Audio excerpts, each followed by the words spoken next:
Hey everyone, J-Rod Plays here. Just bringing you a new guide to the bridge encounter for the master version of Crota's In Raid. Just in case you happen to be struggling, when my first LFG we did have a little bit of trouble with people trying to adjust back to the higher difficulty from going through normal and just kind of blowing through on normal. Everybody kind of forgot how difficult it actually was on challenge day for a lot of LFGs. If you have a pre-made group, of course, it's not difficult. If you're a pro at the game, of course, it's not difficult. This is for people who are having trouble, who do need a little bit of help, and would like a little direction or just tips and tricks to give to their team. And that's kind of what I specialize in, is just giving those tips and tricks that helped me get across, from my experience, that helped me cross the bridge and get this done. It's not too different from the normal encounter, but it is different in the sense that the enemies hit harder. They can kill you if you don't pay attention to the thrall, if you don't pay attention to the knights. They can kill you pretty easily and pretty quickly because they'll stack up on you, and the gatekeeper, again, can kill you. It doesn't one-shot you like in challenge mode, but if you're low enough resilience, or if you're hit a little bit from the knight, like maybe get a hit like twice by the boomer, then the knight, the gatekeeper, will one-shot kill you. So that's something to keep in mind, is that the changes don't make huge differences for Master because you already had barrier champions. The additional champion you have is going to be an unstoppable champion with the two ogres. They are beefy with a lot of health, but of course once you stun them, they take the additional damage, they go down pretty quickly.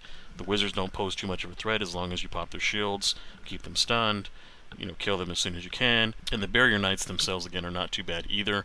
You just want to make sure you're having somebody pay attention, kill them as they come out, trying to let them stack up 2 or 3 at a time, because they will wipe you out. And then of course that goes for the people that are staying back as well on the bridge too. So that's just kind of the intro. I want to go into the main mechanics again.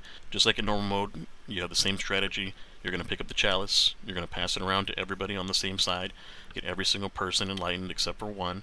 That first person that picks up the chalice is going to activate the bridge, removing their enlightenment, and by the time that it comes back around to them, their drain of light will have gone, so that they can be the last chalice person, and they're going to be the one designated to take the chalice across. So there's a person that's designated to pick first and last, and that person is going to be key because you're going to want it to be somebody that can control the gatekeeper for the first sword bearer.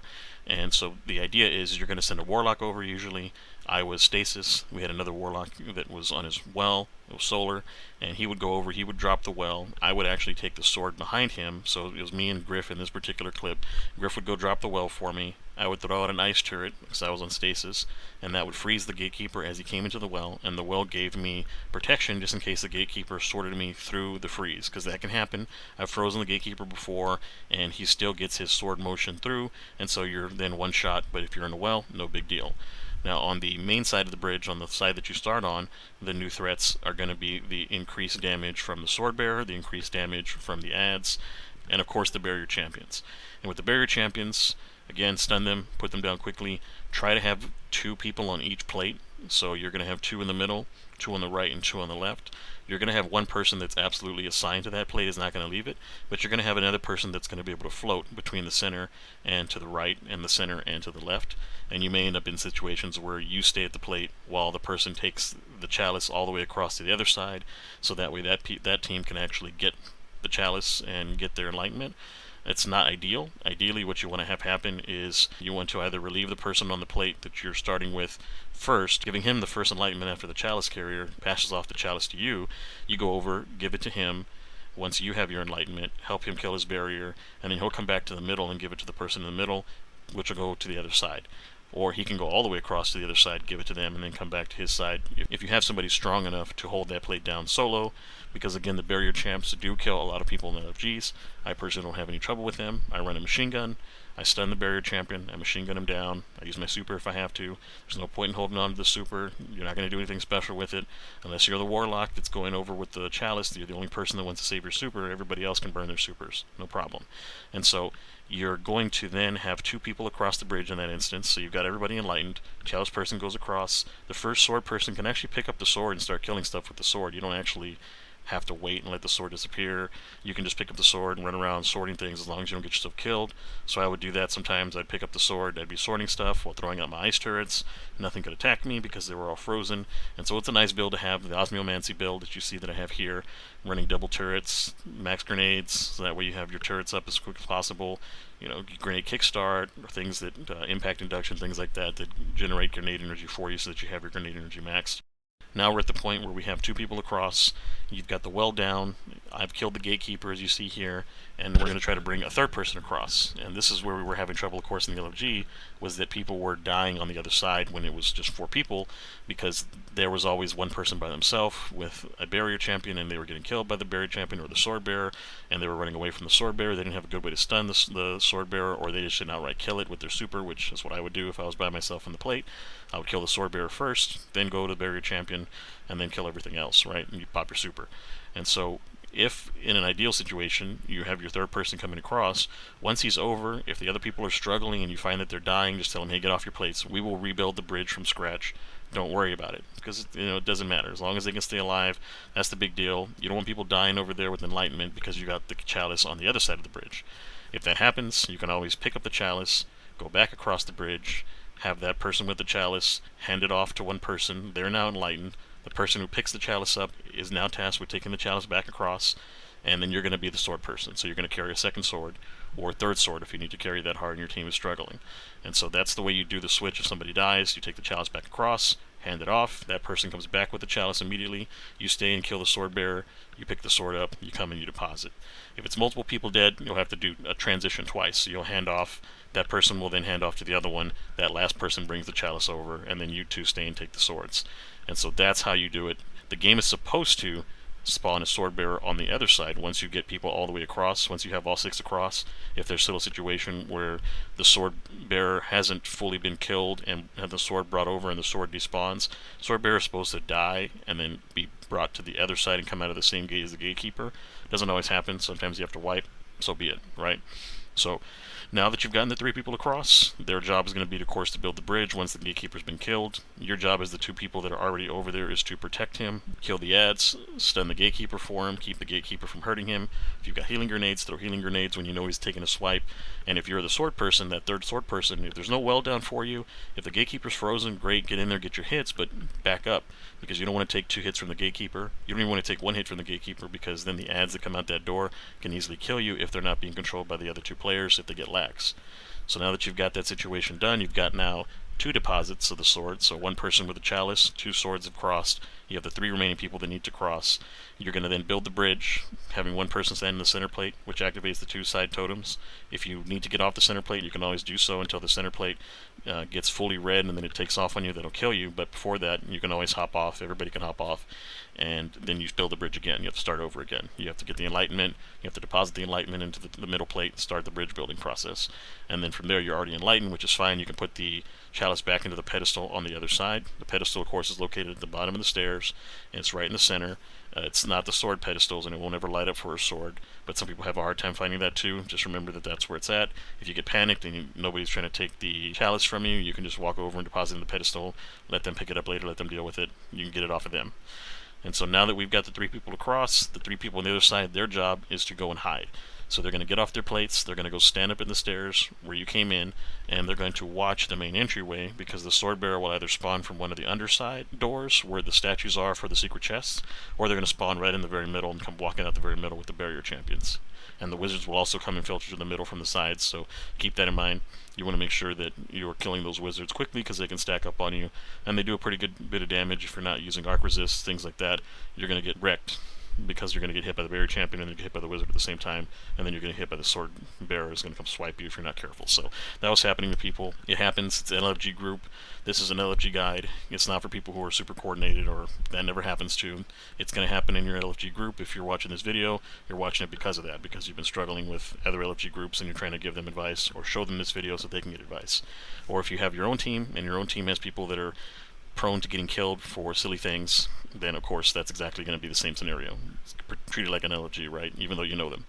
So now that you know that your situation is your 3 are falling back, they're going to go hide. They're going to 1 at a time kill the sword bearer. The other 2 should cover the person so that they don't get killed by barrier champions as they're trying to cross, killed by wizards as they're trying to cross. They're going to get across, and then the other 3 people are going to have the same exact role. If you have the person on the plate as your warlock that's a well warlock, he can hop off the plate real quick, drop a well, come back to the plate so that you can keep the bridge built. Or if you all 3 need to hop off, so that you could then use your super abilities to clear around the area that the person is killing the gatekeeper, and then come back and build the bridge again. It's fine. It's not the end of the world. That just means the people on the other side of the bridge who have now one less person have to be able to survive themselves in that situation. And they should be able to. They shouldn't even be down at the bottom at all. They should be hiding at the very top. The worst case scenario, they're going to have a group of 3 or 4 thralls spawn next to them, and that should be their only threat, because everything else shouldn't be able to reach them if they're hiding high enough on the staircases. And so that's the situation that you want to find yourself in. Great, you've got these other 2 guys, they're waiting for their nut to spawn. You can throw on a wish ender, for example, if you're already across the bridge, and turn around and start picking off the sword bearer for them, picking off the barriers for them. And that's what I would do, is I would just throw on a wish ender and just lose my special ammo, because there's no point. I have heavy, I'd be fine. And I turn around and I'm sitting on one of the plates, the side plates, and I'm picking off all the stuff for the guys that are there, the 2 guys. And so they essentially now have 3 people because I'm covering them, and I cover them as they cross the bridge as well. You got to do anything you can sometimes to get this done, and that's one of those things, is just try to cover your teammates, especially if you know that they have a little bit of problems, a little struggle trying to survive. Not everybody's on PC, not everybody's got great equipment. Some people are still on old gen consoles, not as easy for them. So keep that in mind, try to help everybody out that you can. Try to have a positive attitude too if you can. You know, I know it's easy to get tilted, happens to me too, but I try my best to stay chill, try my best to make sure that I'm helping people out. If they're honestly trying and they're not being like dicks about it or talking over you or not listening to your advice and stuff like that, well then, of course, if they're those people, then whatever, let them deal for themselves. But if they're cool people and they're just not as good at the game, they maybe just don't have enough practice, try to help them out, right? This isn't the most difficult raid in the world. It's doable with a little bit of help. Now you've got the last person coming across, final guy comes across, same thing, protect him, everybody can hop off the plates at that point, and then you're going to try to pass around the chalice at that point. You can say, alright, I'm picking up the chalice, go grab the chalice, pass it around to 3 or 4 people. You don't really need more than 3 or 4 people to get enlightened, so once you've got that 4th person, the 5th can just preserve at the podium, and then they don't have to worry about trying to call for the last person and somebody dies from the chalice and you have another res token used, right? So at that point, you're going to get a bunch of barrier champions spawning. You're going to get the 2 unstoppable ogres, so just make sure you switch back to something that can stun unstoppables. If you switch to a wish ender, that's usually where I keep my unstoppable. I'll have like a fusion rifle, for example, like Riptide, and that way you can stun, knock them down with your super, kill them with your heavy. Same thing with the barrier champs. Once you've cleared everything out, you're going to get that rush of all those gatekeepers that come out of the left door. From there, people pick up swords. The people who have the ability to stun, these gatekeepers do so. So if you're on Void, you can suppress them, for example, if you're running like a Briar build, and they'll sit there and they won't really do a whole lot when they're being attacked by the Void Soul. Same thing for me on Stasis. They're not going to attack a whole lot when they're frozen, and they freeze quite a bit with the turrets. Having a well down is very helpful, especially just one well. You can gather them up into the one well and then get AoE slam attacks on them, 2 or 3 swords, and they're dead pretty fast. And it's actually surprising how fast they die, and even on Master Mode compared to Challenge Mode. And you get this done, as soon as you get those gatekeepers to come out, it's basically winning time. It's very rare that people are going to die. If you find that like you just have absolutely terrible sword people, and you can absolutely not sword these guys, and you don't have a well or something, you can always freeze them, or stand next to the 2 round pillars that are at the edge of the bridge, and kind of kite them around them, freeze them, and then just push them off the edge.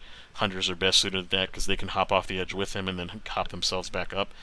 You know, if you have like Icarus Dash on a Warlock, sometimes you can Icarus Dash back on and mantle back up, but it's a little bit more dangerous. In Challenge Mode, I was getting cocky and I fell off in the video. If you watch my Challenge Mode guide on the bridge, you'll see that. So that's the new Master Mode version.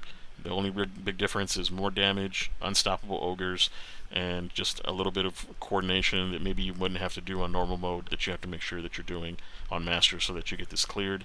Of course, once you get the loot, you're going to go up to the top of the stairs and you're going to designate those 3 people that you're going to have picking up the chalice so that you can get the secret chest. Always designate the 3rd person who knows exactly where the podium's at, because it's ever so annoying when you get there and that person is there and you're like watching them and you're like, just deposit it, and they're just like lost in the sea of thrall trying to deposit the chalice, and then you lose the secret chest because it could be another red border for you, some more spoils, stuff like that. Obviously you get your mods, so it's not worth trying to just have somebody there that's kind of guessing at it. If they're not super confident that they know exactly where the podium's at, let them just be the person that goes through and kills the Shrieker with a rocket launcher or some kind of heavy, and then move on from there. So good luck, you guys. Hope you guys get to the point where you're at the Ear Yet, which is going to be the next big kind of wall to most LFGs. It was the same thing during Challenge Mode. I knew it was going to be the same way in Master Mode. I had that same experience. And then, of course, not only did I have a fail at Ear Yet, which that team that I had, we're going to get it done. The very moment that we kind of got everybody on the same page and got it together, and we're like, all right, this is the run, boom, error codes. And the error codes have been going on ever since with the DDoS attacks. So kind of shitty. But again, when you piss off the community by making poor decisions with the TWAB and talking about taking away resources without replacing them, not taking feedback, not responding to feedback, it's been 2 days since these error codes have started, and Bungie doesn't want to acknowledge anything, and they've already expressed that they don't want to give these people who are doing the DDoS any kind of infamy. It's already too late for that. Everybody knows it's up. You already mentioned it once. They should update us once a day, and they haven't since the 21st. It's currently the 23rd right now in the evening when I'm making this video. Still nothing from Bungie. So, poor form on them. I don't know why we expect Bungie to change after all this time. I don't know why we expect things to change. I made a video a while back talking about needing change from the top, and I still agree that that's the case as far as on the communication side, for sure. Like, I kind of was a little hard on Joe Blackburn, especially because of the situation that we didn't have a whole lot of information on PvP and the way the PvP was going. He did a good thing by addressing that and coming out there and owning it himself, so super respect for that. Still not happy, obviously, with the direction of everything going on, because they still have to give us that thing. The promise is a promise, but we've been getting promises for years, right? It's been 10 years now. We've had many times we've seen promises not come true. However, in this case, with the communication side of things, very, very poor form. Whoever's the head of communication, they really need to reevaluate what they're doing with themselves, and they need to find somebody with thick skin that's going to get out there, take it head on, without being sassy, without being inappropriate with people, being matter of fact. Hey, this is the situation. These are the numbers. You can't change the numbers. You can't change the facts. This is what we're doing, and we'll get it fixed as soon as we can get it fixed. Sorry for the troubles, and we'll try to make it up to you guys. Like, that's the best way to go about addressing something like this. Address it every day. We're still working on it. This situation. Still working on this situation. So very sorry. We'll make it up to you guys. Because, that's all they can do in the end, right? Is try to make it up to us. So I hope that everybody enjoyed the guide so far. Thanks for indulging me in my little mini rant at the end of the guide here. I'll see you guys in the next one.